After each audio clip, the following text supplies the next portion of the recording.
Hello everyone, this is Dr. Shilpi Sharma. Welcome back to my channel Holistic Healing. Previous video में हमने बात की थी thyroid gland के बारे में।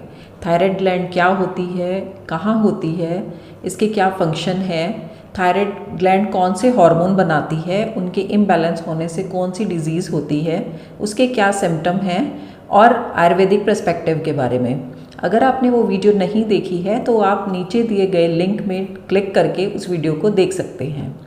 आज इस वीडियो में हम बात करते हैं थायराइड डिसऑर्डर को डायग्नोस करने के लिए कौन सी इन्वेस्टिगेशन करानी चाहिए और आयुर्वेदिक ट्रीटमेंट के बारे में। तो आइए जानते हैं कौन सी ऐसी इन्वेस्टिगेशन कराने से हम थायराइड का पता लगा सकते हैं। इसमें सबसे पहले हम ब्लड टेस्ट कराते हैं। ब्लड टेस्ट में मेनली सीरम में T3, T4 और TSH हार्मोन के लेवल चेक किए जाते हैं। नॉर्मली TSH हार्मोन का लेवल 0.5 से 5 के बीच में होता है। अगर लेवल इससे ज़्यादा है तो हाइपोथायराइडिज्म होता है और अगर लेवल कम है तो हाइपरथायराइडिज्म होता है। इसके अलावा थायराइड एंटीबॉडी का टेस्ट कराया जाता है जिससे कि हमें ऑटो इम्यून डिसऑर्डर्स के बारे में पता लग सके, जिसमें कि मेनली हाशिमोटो डिजीज़ और ग्रेव्स डिजीज़ आते हैं। इसके लिए हम TPO यानी थायराइड पर ऑक्सीडेज एंटीबॉडी टेस्ट कराते हैं और TG एंटीबॉडी टेस्ट यानी थायरोग्लोबुलिन एंटीबॉडी टेस्ट कराते हैं। इन दोनों ही टेस्ट से हमें ऑटो इम्यून डिसऑर्डर्स के बारे में पता लगता है। कई बार क्या होता है कि आपको सिम्टम्स थायराइड के दिखाई दे रहे हैं पर ब्लड टेस्ट नॉर्मल आ रहा है। उस केस में कई बार थायराइड रिसेप्टर्स में प्रॉब्लम हो सकती है, तो इसके लिए हम थायराइड रिसेप्टर एंटीबॉडी टेस्ट कराते हैं, जिसमें TSI यानी थायराइड स्टिमुलेटिंग इम्यूनोग्लोबुलिन टेस्ट आता है और TBI यानी कि थायराइड ब्लॉकिंग इम्यूनोग्लोबुलिन टेस्ट आता है।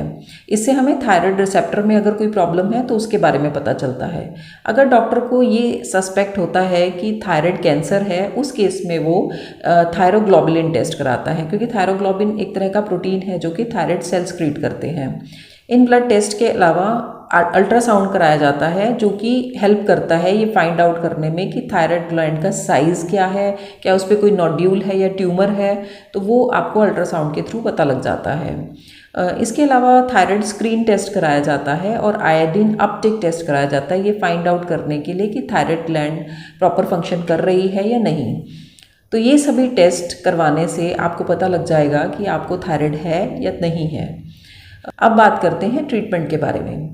एलोपैथी मेडिसिन्स में हाइपोथायराइडिज्म में क्योंकि T3 और T4 के लेवल कम होते हैं या बॉडी T3 और T4 नहीं बनाती, उस केस में सिंथेटिक T4 हार्मोन बाहर से दिया जाता है पिल की फॉर्म में, जिसे लिवोथायरॉक्सिन कहते हैं।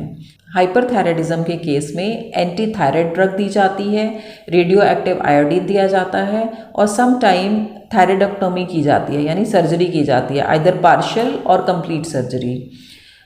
पिल्स बेसिकली सॉल्यूशन नहीं है क्योंकि पिल्स डिजीज़ को मैनेज करती है बट क्योर नहीं करती। आयुर्वेद इसमें आपकी हेल्प कर सकता है क्योंकि आयुर्वेद में हाइपोथायराइडिज्म का क्योर संभव है। आयुर्वेद बेसिकली हर पर्सन के लिए अलग होती है, because Ayurveda is a science of individual, क्योंकि हर पर्सन के सिम्टम अलग हैं, उसका रूट कॉज अलग है, इसलिए आयुर्वेद हर इंडिविजुअल पे डिफरेंट तरीके से काम करती है। और आयुर्वेद में मेडिसिन के अलावा diet changes, lifestyle changes, exercise, इन सब का बहुत बड़ा रोल है। अकेले मेडिसिन लेने से आप थायराइड को क्योर नहीं कर सकते, तो आपको कंबाइंड थेरेपी मेडिसिन के साथ लेनी पड़ेगी ताकि आप थायराइड को पूरी तरह से क्योर कर सकें।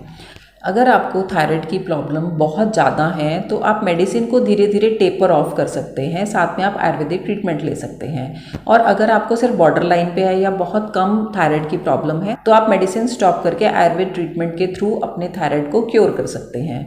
आयुर्वेदिक ट्रीटमेंट में सबसे पहले बात करते हैं पंचकर्म थेरेपी के बारे में। पंचकर्म बेसिकली बॉडी को डिटॉक्स करने में हेल्प करता है और रिजुविनेशन में हेल्प करता है। इसमें बॉडी के सूक्ष्म से सूक्ष्म चैनल भी क्लियर हो जाते हैं। चैनल्स क्लियर होने की वजह से ब्लड सर्कुलेशन इम्प्रूव होता है और न्यूट्रिएंट प्रॉपर एब्जॉर्ब होते हैं, जिससे थायराइड की हीलिंग होती है। पंचक्रम में बेसिकली वमन यानी कि वॉमिटिंग, विरेचन यानी कि परगेशन, इसके थ्रू बॉडी को डिटॉक्स किया जाता है और चैनल्स को प्यूरिफाई किया जाता है।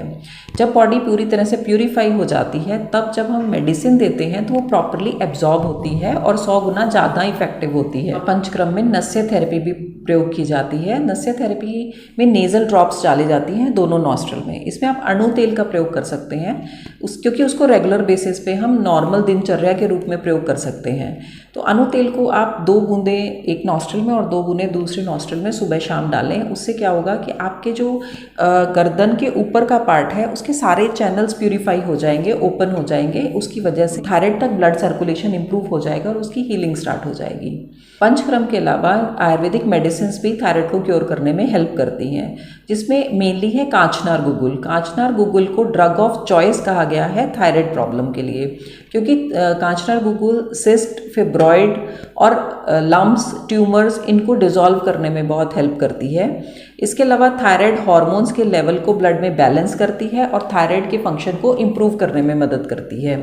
कांचनार गुगुल एक क्लासिकल प्रिपरेशन है, यानी कि आयुर्वेदिक ग्रंथों में कांचनार गुगुल को मेंशन किया गया है। इसके अलावा त्रिकटु चूर्ण जो है वो मंदाग्नि पे काम करता है, क्योंकि हाइपोथायराइडिज्म एक मेटाबॉलिक डिसऑर्डर है जिसमें हमारी डाइजेस्टिव फायर वीक हो जाती है, जिसे कि मंदाग्नि कहते हैं। और त्रिकटु में सौंठ, मरीच और पिपली होती है जो कि आपकी डाइजेस्टिव फायर को स्टिमुलेट करने का काम करती है। इसके अलावा ये लिवर के ऊपर काम करती है, लिवर में न्यू एंजाइम्स बनाती है, रीजनरेशन का काम करती है और फैटी लिवर की कंडीशंस को भी इम्प्रूव करती है। तो त्रिकटु चूर्ण जो है आपके डाइजेस्टिव जूसेस पे काम करता है, आपकी मेटाबॉलिज्म को एनहांस करता है, जिससे कि थायराइड का फंक्शन इम्प्रूव होने लगता है। तीसरा है वरुण आदि कषाय।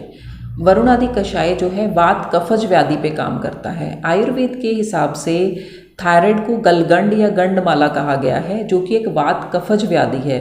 तो वरुण आदि कषाय जो है उसका वात कफज व्याधि पे में बहुत अच्छा रोल है। इसके अलावा ये ट्यूमर, पॉलिप्स, फिब्रॉइड, इन पे बहुत अच्छा काम करता है। तो वरुण आदि कषाय को आप सिरप की फॉर्म में या टैबलेट की फॉर्म में ले सकते हैं। इसके अलावा त्रिवित अवलेह का बहुत अच्छा रोल है, क्योंकि यह एक मृदु विरेचक है। मृदु विरेचक मीन्स माइल्ड लग्जेटिव है, क्योंकि एक पित्त डिसऑर्डर है, इसलिए थायराइड में पित्त को बैलेंस करने पे जोर दिया जाता है। तो पित्त को बैलेंस करने के लिए मृदु विरेचक दिया जाता है, जिससे कि जो पित्त को बैलेंस किया जा सके। तो त्रिवित अवलेह का थायराइड के फंक्शंस को इम्प्रूव करने में काफ़ी बड़ा रोल है, क्योंकि थायराइड जो है एक मेटाबॉलिक डिसऑर्डर है। इसके अलावा आयुर्वेद में इसे एक लाइफस्टाइल डिसऑर्डर भी माना गया है। थायराइड ग्लैंड बहुत ही सेंसिटिव ग्लैंड है, जो कि स्ट्रेस के प्रति भी बहुत ज़्यादा सेंसिटिव है। इसलिए इसमें अश्वगंधा का रोल बहुत अच्छा माना गया है, क्योंकि अश्वगंधा एक अडेप्टोजेनिक है, इम्यूनिटी बूस्टर है। इसके अलावा ये डी स्ट्रेस करती है। अश्वगंधा चूर्ण को अगर हम सुबह शाम लें तो उसको लेने से हमारी थायराइड ग्लैंड का फंक्शन इम्प्रूव होने लगता है। थायराइड के सिम्टम्स भी ठीक होने लगते हैं, क्योंकि इससे नींद बहुत अच्छी आती है और आपकी जो नर्व्स हैं आप रिजुविनेटेड फील करते हो, आप काम डाउन फील करते हो। तो अश्वगंधा का जो है वो थायराइड में बहुत अच्छा रोल है। इसके अलावा शंख पुष्पी जो है उसको थायराइड में यूज़ किया जाता है। रिसर्च में ये फाइंड आउट किया गया है कि शंख पुष्पी जो है वो ओवर एक्टिव थायराइड को काम डाउन करने में हेल्प करती है। ऐसा पाया गया है कि शंख पुष्पी हमारे बॉडी में जो स्ट्रेस हार्मोन्स है यानी कॉर्टिसोल और एड्रेनालिन का लेवल ब्लड में रेगुलेट करती है। अगर हम डेली शंख पुष्पी का सेवन करें तो उससे ब्लड में कोलेस्ट्रॉल का लेवल कम होता है और मेमोरी लॉस से बचा जा सकता है। आप ये सभी आयुर्वेदिक मेडिसिन चिकित्सक की सलाह से लें, क्योंकि आयुर्वेदिक मेडिसिन सभी पर्सन्स पे डिफरेंट तरीके का इफेक्ट डालती हैं। जैसे कि अश्वगंधा जो है वो पित्त प्रकृति के पर्सन को सूट नहीं करता, उसे ब्राह्मी या शंखपुष्पी दी जाती है। और वात और कफ प्रकृति में अश्वगंधा बहुत अच्छे से काम करता है। चिकित्सक आपकी प्रकृति के अनुसार ही आपको मेडिसिन प्रिस्क्राइब करता है। अगर आपको ये वीडियो पसंद आई है तो इसे ज़्यादा से ज़्यादा शेयर करिए, ताकि लोग थायराइड की मेडिसिन को छोड़कर आयुर्वेदिक तरीके से अपने आप को क्योर कर सकें। इस वीडियो को लाइक करिए और मेरे चैनल को सब्सक्राइब करिए। Thanks for watching. See you again.